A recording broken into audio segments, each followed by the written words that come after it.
Chapter 6. Liliana. I looked deathly pale in the morning. Adia, Gianna, and I wore the same modest black dress and ballet flats, our hair pinned up in a bun. I didn't wear makeup, even though the shadows beneath my eyes were scary. Father had organized a huge funeral, expensive oak coffin, a sea of beautiful flowers, only the best food for the feast afterward. He acted like the devastated widower everyone expected to see. It was a marvelous show. He should have been there for Mother when she really needed him. This was only to impress people and maybe to make him feel better. Even a man like him had to feel guilty for abandoning his dying wife.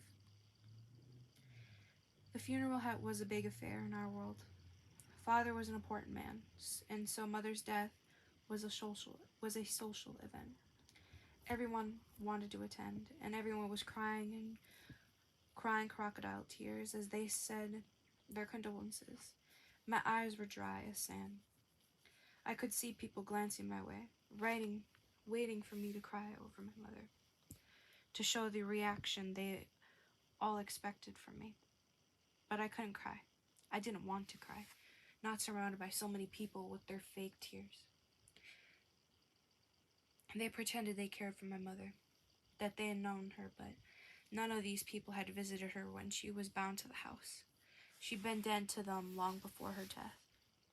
The moment she hadn't been the glitzy society lady, they detached her like a dirty rag. They made me sick, all of them. Mother put his arms around Favi's and my shoulders as he led us toward the coffin. I shuddered under his touch. I didn't think he realized it was revulsion for his closeness that had caused my reaction, because he actually squeezed my shoulder. It took incredible self-control for me to stay where I was and not rip away from him. The priest started his prayer as the coffin was slowly lowered into the hole. I peered up through my lashes and caught Romero's eyes over the grave.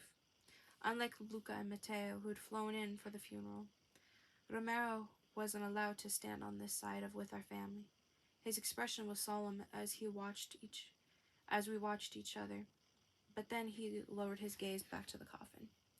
He'd been avoiding me in the last few days. When I entered the room he was in, he usually left with his stupid excuse. It was obvious he couldn't stand my presence, and didn't know how to tell me. Everyone was walking on eggshells around my siblings and me and my siblings now. I wish she'd tell me the truth. I could handle it. Father led us back toward the other mourners, away from Mother's grave, and finally let go of me. I released a quiet breath, glad to be out of the spotlight, away from my father. The moment people started to head for the coffin to say their last goodbye, I backed away. Nothing stopped me. Nobody even seemed to notice. They were busy putting on their show. I turned and didn't look back. I rushed down the path, away from the grave, sending pebbles flying as my feet pounded the ground. I wasn't even sure where I was going. The graveyard was huge. There were plenty of places to find peace and silence. I reached a part that was even more opulent than where Mother had been buried. Rows over rows of old family vaults surrounded me. Most of them were locked, but one of the iron gates was ajar. I headed that way, and after having made sure nobody was watching me, I opened it and slipped inside. It was cool in the vault, and the smell of mildew drifted into my nose. Everything was made from gray marble. I sank down slowly and sat with my back against the cold wall. In moments like this, I understood why Gianna had run away. I never had the urge to leave this life behind forever, but sometimes I wanted to escape, at least for a little while. I knew eventually someone would notice I was missing and come looking for me, but I didn't even care that Father would lose his shit on me. It took less than an hour before I heard someone call my name. in the distance. I opened my lips to reply, but not a sound came out. I rested my head against the marble and peered out through the bars of the iron gate. So often in my life I'd felt as if I was surrounded by invisible bars, and now I sought shelter behind them. A bitter smile twisted my lips. Steps crunched outside of the wall. I held my breath as someone came into view outside the gate. A tall form with a familiar frame loomed in front of me. And loomed in front of it. Romero. He hadn't seen me yet, but his eyes scanned their surroundings. They passed right over the spot where I was hiding, and he was about to turn away. I could have stayed hidden, alone with my anger and misery and sadness. But suddenly I didn't want this. For some reason I wanted Romero to find me. He hadn't faked tears, and he wasn't family. He was safe. I cleared my throat quietly, but of course, a man like Romero didn't miss it. He turned and his eyes zoomed in on me. He headed for me, opened the gate and stepped in with a bent head because he was too tall to stand. He held out his hand for me. I searched his eyes for the pity I hated so much, but he looked merely concerned and maybe even like he cared.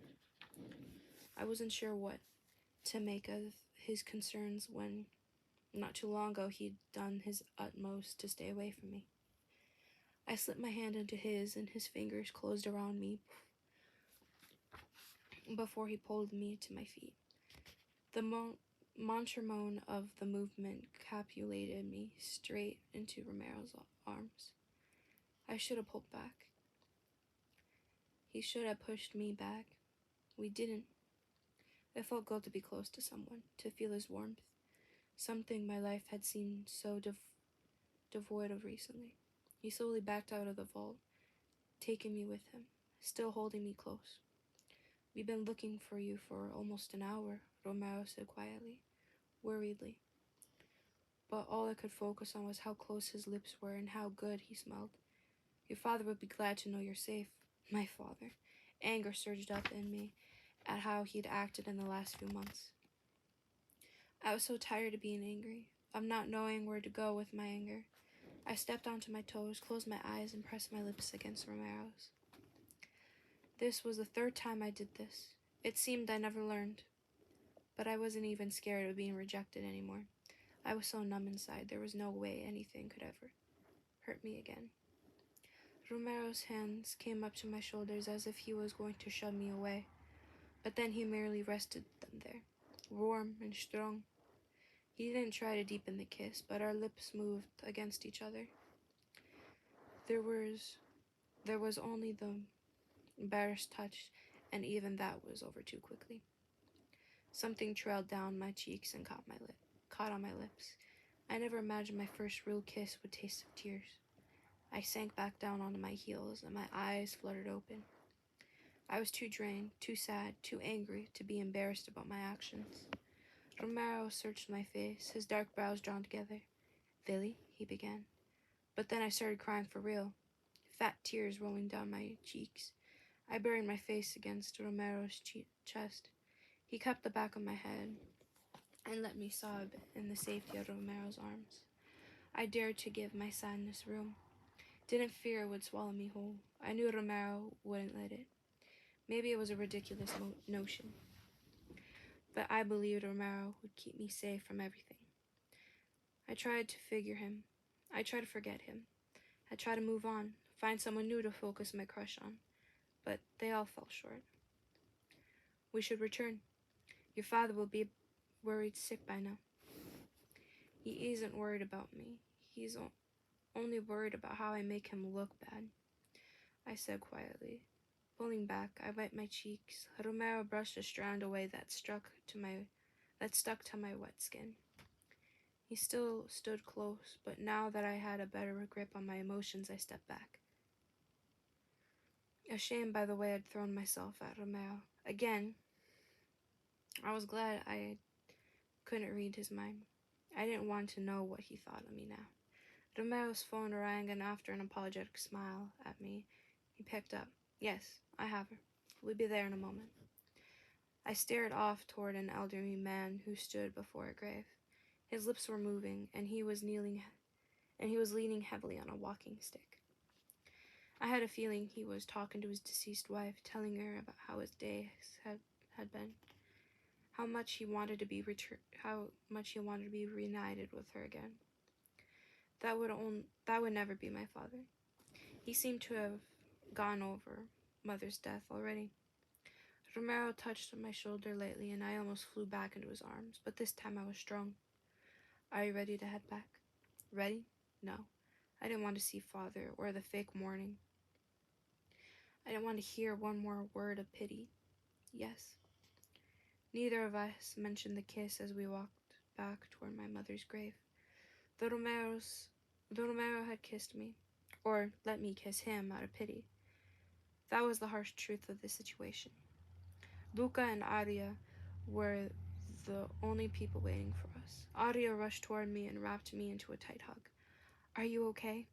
I felt bad instantly. She had lost her mother too.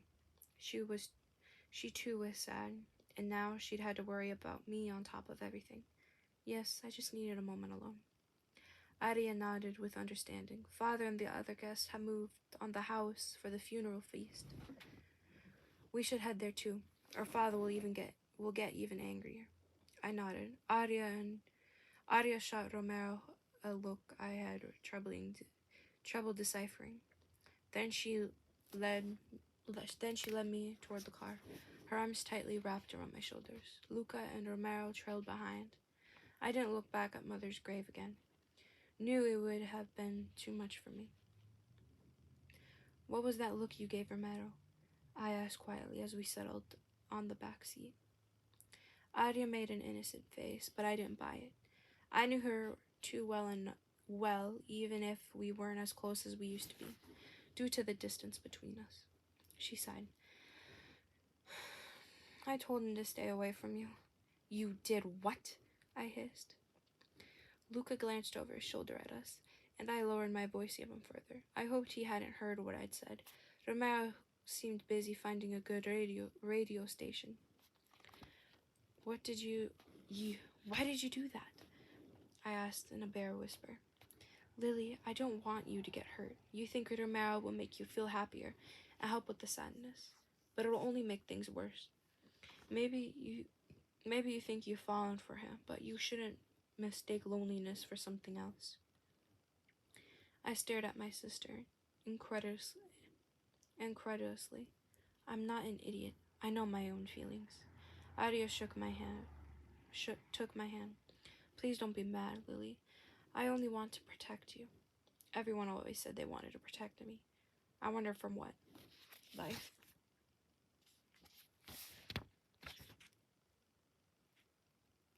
Two days later, Aria, Gianna, Matteo, Romero, and Luca left for New York. I wasn't sure when I'd see them again. Aria had asked Father if I could visit them for a couple weeks in the summer, but he'd refused with a not-so-vile look in Gianna's direction. I put on a brave face, told him I'd be busy spending time with my friends and taking care of Fabi. Romero hadn't even hugged me goodbye, and he and I never got the chance for a private talk. Maybe it was for the best that I couldn't ask him about the kiss. Aria called the same evening, trying to make sure I was really okay. I wasn't, but I didn't tell her. Instead, I learned to go through the motions, try to pretend things were going well. But my friends were either on vacation or busy with family matters, and I spent my days alone in our house, with only the maid and my ancient bodyguard for company.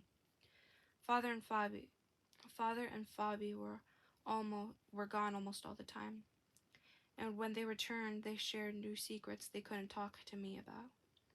And even in their presence, I felt alone. The loneliness you felt when you were surrounded by people was the worst kind.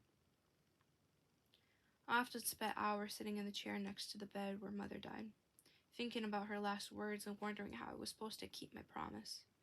Father didn't allow me to go to college, didn't allow me to visit New York, didn't want me to party with my friends. All I could do was wait for something to happen. for life to happen. Maybe if Mother hadn't died, Father would have spent the summer introducing me to potential husbands, and I would have had a wedding planned in the near future. Even that seemed preferable to the way my life unfolded now, without anything to look forward to. Romero, Luca, Matteo, and I played cards while Aria's cell phone rang. She sat on the sofa with Gianna, drinking wine and laughing. The moment Aria started talking, I knew something was wrong. Luca put his cards down as well. Why didn't you call before? You should have sent her with us right away. Luca got up and went over to his wife. You can talk to me too, Aria said before she raised her eyes to Luca. My father wants to talk to you. She held out the phone for him, and Luca took it with a worried glance at her. Gianna crossed the room toward her sister. What's going on? I had a bad feeling. Lily passed out today. Apparently she hasn't been eating much since the funeral. I rose from my chair. Is she all right? Aria nodded. Physically, yes. Father called the doctor, and he said she needs to eat and drink more. But it's more than that. From what Father said, Lily's been alone almost the entire time since we left. Nobody took care of her. I can't believe I let Father talk me into leaving her alone there. I should have taken her to New York with me right away. By my honor, no harm will come to Liliana when she's here. She'll be well protected. I will make sure of that, Luca said. Then he listened to whatever Scuderi had to say on the other end.